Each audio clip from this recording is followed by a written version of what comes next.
श्री सरस्वती मैया की जय, श्री कृष्णचंद्र भगवान की जय। देखिए, आज हम चर्चा करने वाले हैं बलि वैश्वदेव आदर्श समाजवाद पर। बलि वैश्वदेव क्या हैं? आज कथित समाजवादी उदरंभर पाश्चात्य देशों की जूठन समेटकर भारत में भी तादृश समाज रचना की रेतीली दीवार खड़ी करने का विडंबनापूर्ण प्रयास कर रहे हैं।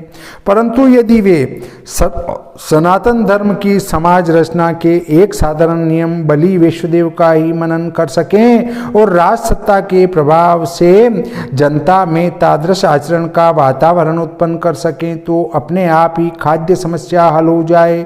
फिर घूसखोरी और चोरबाजारी के जननी जनक राशन व्यवस्था और कंट्रोल की आवश्यकता ही न पड़े। परंतु दुर्भाग्यवश आज तो खाद्य समस्या को हल करने के लिए केवल कागज के कलेजे पर कलम चलाना मात्र पर्याप्त समझा जा रहा है।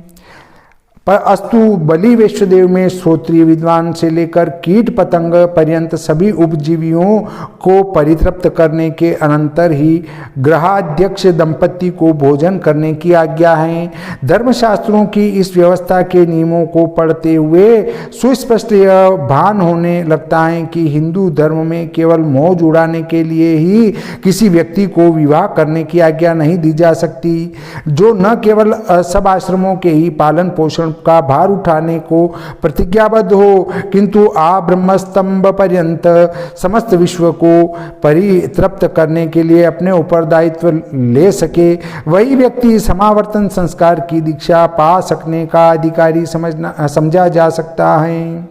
यद्यपि बौद्ध शासन काल से ही अन्यान्य वैदिक प्रथाओं की भांति उक्त प्रथा भी बहुत शिथिल पड़ने लगी थी, परंतु तब भी आद्य शंकराचार्य, श्री रामानुजाचार्य आदि धर्माचार्यों के प्रबल परिश्रम से यथाकंचित सुरक्षित रह पाई थी।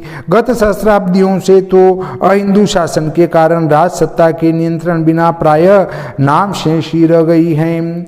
बलि वैश्वदेव का संक्षिप्त संस्करण क्या कहता है? देखिए, बलि वैश्वदेव के जटिल विधान का सुगम संक्षिप्त संस्करण पंचग्रासी हैं, जो जैसे तैसे भी धर्म रक्षण किए जाने के सद्विचार से यथाशासन प्रचलित हुआ है। बलि वैश्वदेव में जहाँ मंडल बनाकर अमुक अमुक दिशा में अमुक अमुक देवता के नाम से अमुक अमुक संख्याक ग्रास रखे जाते थे, वहाँ पंचग्रासी में केवल 5 ग्रास और वे भी एक ही साधारण स्थान में रखने से शास्त्र विधान का रक्षण हो जाता है। गोस्वामी तुलसीदास जी के समय में ही बलि वैश्वदेव का स्थान पंचग्रासी ने ग्रहण कर लिया था। तभी तो रामचंद्र जी की बारात की जो नार का वर्णन करते हुए गोस्वामी जी ने पंचकवली करी जे मन लागे लिखा है। बलि वैश्वदेव में समस्त ब्रह्मांड के प्राणियों को परितृप्त करने के लिए प्रत्याहार सिद्धांत से काम लिया गया था। यह तो सभी जानते हैं कि कोई व्यक्ति अपने 4 मुट्ठी भर भोजन में से अनंत प्राणियों को साक्षात खिलाकर परितृप्त नहीं कर सकता और ना ही अनेक जीवों को चिड़ियाघर को छोड़कर अन्यत्र कहीं इकट्ठा किया जा सकता है। तथापि महर्षियों ने वैदिक दुर्वीक्षण यंत्र की सहायता से इस कठिनाई को सुगम बनाने के निमित्त प्रत्येक वर्ग के सर्वोत्तम और सर्वाधम जीवों को चुनकर विश्व पूजा का आदर्श उपस्थित किया था। जैसे मनुष्यों में सर्वोत्तम वेद पाठी ब्राह्मण हो सकता है और सर्वाधर्म स्वापाक चांडाल हो सकता है, पशुओं में सर्वोत्तम गो और सर्वाधम कुत्ता, पक्षियों में गरुड़ और काक, इस प्रकार उक्त सब जीवों को यथा योग्य ग्रास दिया जाता है। जैसे कोई भारत का सम्मान करने के निमित्त यदि यहाँ के किसी एक प्रतिनिधि का भी सम्मान करे तो वह समस्त देश का सम्मान समझा जाता है। ठीक यही व्यवस्था वैश्वदेव विधि में प्रस्तुत है। पंचग्रासी में केवल 5 ग्रास निकालने का भी यही तात्पर्य है। वेद में यत्र तत्र पंचजन शब्द का बहुत प्रयोग आता है। भाष्यकारों ने देव, ऋषि, पितृ, मनुष्य और गंधर्व तथा 4 वर्ण, 5वां निषाद एवं उद्भिज, स्वेदज, अंडज, जरायुज और मनसिज, इस प्रकार से विभिन्न अर्थ करके समस्त चराचर को 5 भागों में विभक्त किया है। लोक में भी समस्त मनुष्यों का प्रतिनिधित्व करने वाली संस्था का नाम भी पंचायत और पंचों में परमेश्वर, ये दोनों कहावतें प्रसिद्ध हैं। देखिए दरिद्र नारायण संस्करण।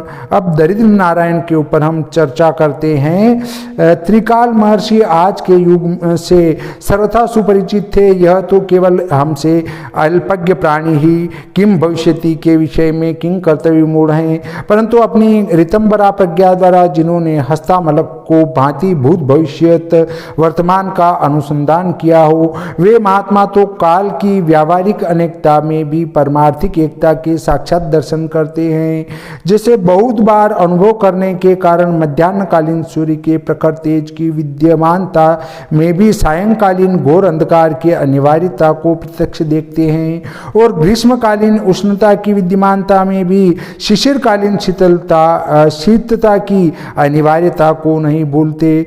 ठीक इसी प्रकार त्रिकालदर्शी महर्षियों ने विभिन्न युगों के तारतम्य को जानकर पहले से ही तत्कालीन युग धर्मों का प्रतिपादन किया है। सो आज के इस भयंकर युग में जबकि प्रत्येक प्राणी को तुल कर चंद तोला अन्न मिलता हो, 5 ग्रास की कौन कहे, 1 ग्रास भी किसी दूसरे को देना मानो मृत्यु को निमंत्रण देना जान पड़ता है, तब पंचग्रासी कौन कर सकेगा। इसलिए बलि वैश्वदेव के अति संक्षिप्त दरिद्र नारायण संस्करण का आविष्कार हुआ है, जिसे हम भक्तों की भाषा में ठाकुर जी को भोग लगाना कह सकते हैं।